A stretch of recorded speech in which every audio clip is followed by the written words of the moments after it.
What's up guys, and welcome back to the channel. Today's subject, we're going to be talking about tires. More specifically, this tire set that comes on the 2024 Polaris Rzr models to be more specific. And these are called the Maxxis Rampage Fury. These are 32-inch tall tires, so let's talk about it. Now first things first, Polaris, if you're listening, let's go ahead and put some bigger tires on these four-seaters next time. And let's go ahead and make sure that we put some beadlocks on them next time, especially the Ultimate models, because as much as you pay for these machines, they need to be coming with beadlocks. We don't want to be stranded on the side of the trail when we bought the best machine. Now, are these tires any good, or are they just cheap junk? My personal rating, I'm going to give these tires a 6 out of 10 overall, and I'm going to tell you why I do and do not like them. Now these tires, they do a fantastic job at doing a little bit of everything, which is kind of what they were aiming for, I'm sure. So let's talk about the things that I do like about these tires. Number one, if you're looking at the Rzr from this position right here, and it's just flexed out, I do think that these tires look pretty aggressive, especially for a stock tire. Another thing that I like about them, they do rock crawl pretty well if you air them down a lot. Now of course you're running the risk of de-beating your tire, and I've done that before out in the trail. It wasn't fun. Now something that I don't like about these tires, I've found myself in several situations where I needed grip on the sidewall. These big knobs right here are the only thing that makes this tire any good at all. If you had any grip on the side, that would be absolutely fantastic, and it would make this tire miles better. Something else to take into consideration is these four-seaters need to come with bigger tires than 32s. They just look ridiculously small on this big machine. I think personally that these tires that come on the four-seaters need to be coming with 35s. I think that the two-seaters should come with 33s and the four-seaters should come with 35s. Now, is this a good tire?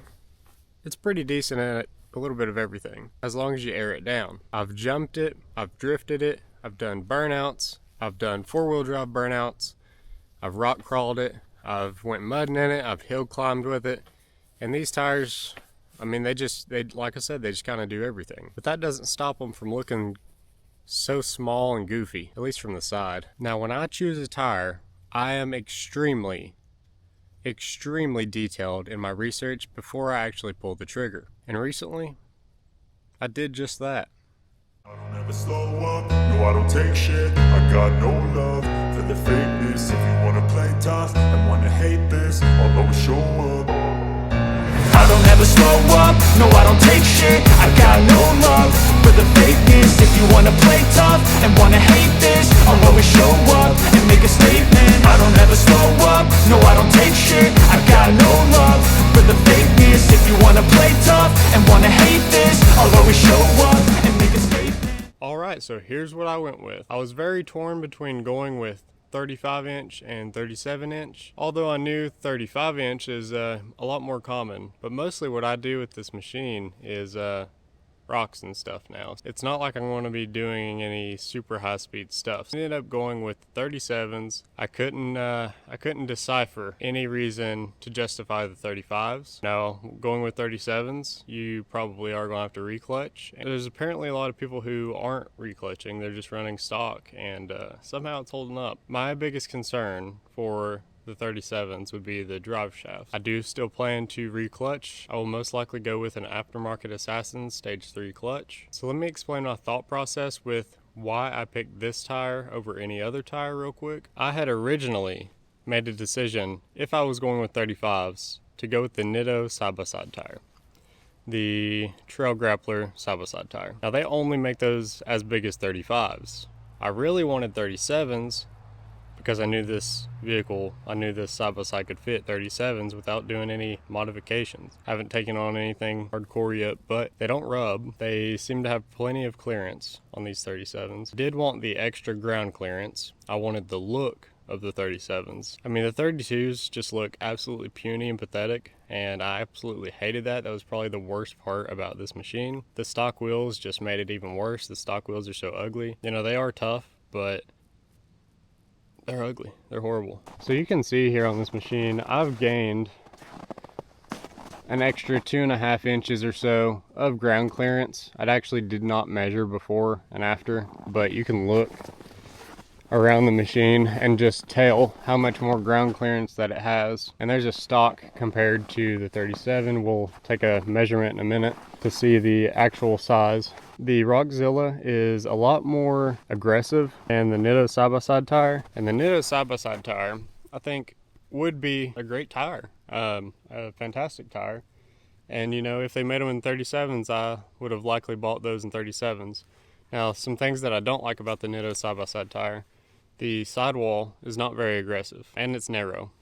So that can be, the narrowness can be good for cornering and high-speed stuff. As far as the reviews on the Nittos, they seemed really good, and I was, like I said, I was sold on them, but they don't make a 37. I eventually decided I'm going to go with a 37. The options that are actually available in a 37 are very limited. I wanted to stay with a 15-inch wheel, just in case I ever wanted to go to a different size tire. It'd be easier to find options. Now, with 37s, you practically have to go up to a 17-inch wheel, and I didn't think I was going to like the look of the size of the 17-inch wheel. It just, in pictures, it looks different than it does in person. It actually looks in place in person, I will say that. It doesn't look too bad in person. I do prefer the 15-inch wheel. So I ended up going and doing a whole bunch of research on every single tire that was available in a 37 with a 15-inch wheel, and there was none of them that performed like the Nittos and the Roxxzillas. So the Nittos seem to be the best performing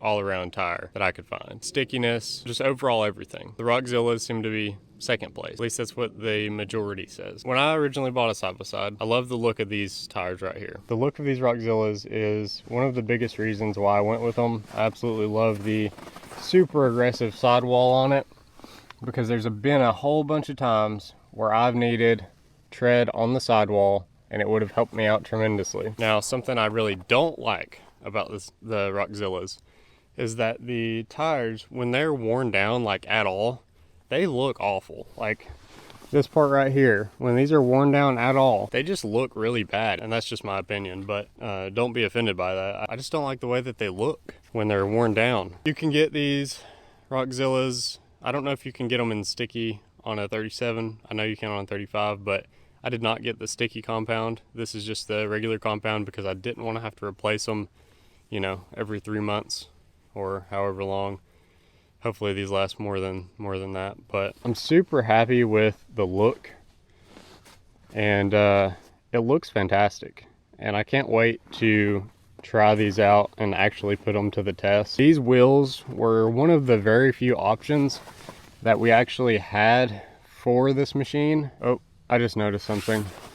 This bolt is loose. I'm glad I seen that. I need to take that out, I guess, so that I don't lose it. And now I guess I need to double check all of these. So another thing about the Nitto setup that I was deciding between is that I could not find the Nitto setup with a wheel that I liked already mounted and balanced with like any company. So this wheel and tire setup came from KJ Motorsports. This was the cheapest route that I could find, and it was also the best route that I could find with a wheel and tire combo that I liked. Now, some of these companies don't even offer 37. Like, I went on to Planet Side by Side. When you go to their categories, it doesn't even give you a 37-inch category, but if you go to their tires alone, then I think it does pop up 37s, but I could be wrong. Now, other than this one loose bolt, like I said, I need to check them all now, but the shipping was super fast. Now, these did end up being 2 days late because of the weather with FedEx, but that wasn't their fault, you know. But I like these wheels a lot. I wanted to do some kind of silver. There was some other polished wheels that I found, but they were also $1,000 more. I couldn't justify spending $1,000 more over those other ones versus these, because I like these too. Most attractive wheel, in my opinion. Over stock, these wheels were supposed to sit 1 inch wider than the stocks, but the overall width of the machine now is 79 inches. So keep that in mind. Make sure your trailer will fit a machine that's 79 inches wide before you go with this setup, just to make sure that you can still haul it and everything safely. And when I say 79, I'm including how wide this tire is. So if you went with a different tire, you're probably not going to be 79, but this tire, of course, has a really aggressive sidewall, so it's going to stick out past the wheel itself, which I like personally. And the width of this tire is wider than the stock tire, which I also really like. And these tires, these Roxxzillas, are supposed to be super comfortable, especially when you air them down. So I'm really looking forward to that. This machine is already really comfortable. More comfortable the better, in my opinion. So these are about 11 and a quarter, maybe 11 and an 8, what I'm seeing there. But these are actually 10 wide, I believe. Yeah, so 37, 10, 17. But it actually is a tiny bit over 11 wide if you're going with the entire sidewall here. Now, if you're counting only the center traction patch, you're looking at 7 and 5/8. So I don't know really what they're measuring from. Maybe those outer lugs right there. Yeah, that's a little bit over 10 inches right there. So they're not counting any of the side when they measure that 10 inch. Now, do these actually measure 37 inches tall? I have no idea. Let's find out. Looks like I'm getting about 36 right there. I mean, honestly, I know people are running 35 stock on this machine without reclutching. So I really don't see that 36 would make that much of a difference. So we'll see about that. I'm gonna take it on a ride stock before clutching and see how it goes. Now let's measure these stocks. About 31 and a half, 31 and 5/8. So that's really true. That's really close to true to size on the height of this tire. If you measure tread lug to tread lug, you're looking at 9.5 inches wide. And I believe it's supposed to be a 10. So it's a little bit less, you know, made by the same company. And this is overall a pretty good tire. It's just not quite aggressive enough, in my opinion. But like I said before, it is a really good do everything tire.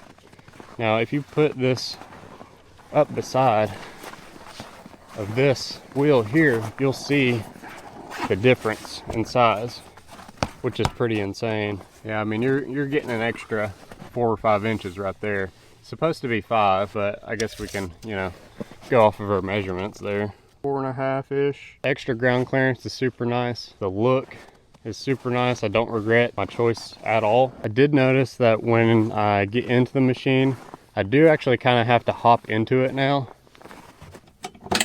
I'm 6'1", but I do still have to hop up into the machine just a little bit. This could make it trickier when you're on a trail. You need to get out of it and the trails dip down right there. Obviously it's going to be harder to get in and out that way. I don't have any issue with it. On the last ride, I have been running my jack up there, and on the last ride there was a tree that had fallen and the jack was getting caught on it. I ended up moving the jack from up there to down here, and when you sit here you do still have leg room, so this doesn't really get in the way. Not that often that we have people sit back here anyways. If we ever wanted to have kids or anything, which we do plan to in the future, that shouldn't be any issue, but I can always remove it if needed. My fire extinguisher, I did have it mounted up there, and I hit it on a tree as well. Almost broke the valve off of it, so I moved it right there. That way it should be easier to access if I did ever need it. Do still have the jack there too if I did ever need it. It does look a lot cleaner without that stuff on the back right there. The gas can, I can't find another place to mount the gas can, but someone had left a comment saying about how dangerous that it is to have that gas can sticking up past the roll cage how it was. So I took it off, and I'm going to need to probably mount it somewhere else. I don't know where to mount it because there is nowhere else to mount it unless I take out one of these seats or something like that, and I just don't know that I'm going to do that. Took that out. It looks super clean back here now. Got this Yeti back here that matches. Love that. It looks amazing. Definitely recommend that. Got the pack out set up back here. Got all kinds of stuff in there. If you want to see a side-by-side check to see what all I carry and my setup precisely, then let me know. Comment in the section down below, and we'll see what we can do. I took off most of the OEM stickers to give it a much cleaner look. I am probably going to do a video when it warms up, given this thing is super good detail, and I'm probably going to polish the plastics because that last ride absolutely scratched my machine all to pieces, and I don't like that. It does not look very good at all. We'll see if we can get this thing looking pretty new again. If you have any questions at all, please leave me a comment. And if you haven't already, go ahead and subscribe. We'll continue making some cool content. Hopefully when the weather warms up, there'll be some more motorcycle content, car content, and things of that nature. If you're wondering also how big this is in comparison to my truck has a leveling kit and 35s. The height of the roof is dang near the same as my F-150 on 35s leveled. It is a big machine, but it's not as long as an F-150. As you could imagine, the wheelbase is shorter and the body is obviously shorter. Another thing that I did like about the 37s is that if you're coming up to something that's flat, a rock, you're gonna get a lot more clearance because the tire is gonna hit before your bumper was. Now those did do their job when it came to that, but these are going to do better. So thanks for watching, guys. It's super cold out here, so I'm going to go inside now. If you haven't already, make sure you subscribe, hit that bell notifications button, and we'll see you in the next video. Thanks.